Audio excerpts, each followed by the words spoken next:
سلام الله عليكم متابعينا الكرام، أهلا بكم. أكد مصطفى بيطاس الناطق الرسمي باسم الحكومة أن الحكومة تولي أهمية كبرى لقفة المغاربة وتعطي أيضا الأولوية للسوق الوطنية، ومشيرا إلى أن الحكومة تقوم بمجهودات كبيرة من أجل تخفيض الأسعار.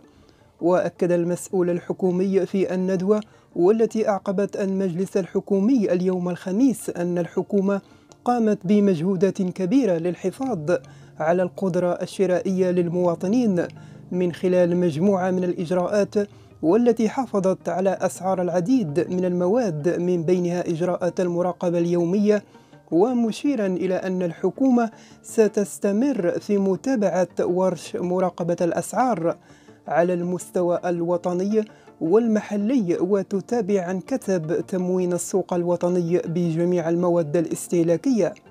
وشدد المسؤول على أن الحكومة لا ترمي بقضية المضاربة إلى جانب عن جانب آخر، بل على العكس الحكومة تقوم بكل المجهودات من أجل محاربة المضاربين الذين يضاربون في هذه المواد، ما يؤدي إلى رفع الأسعار.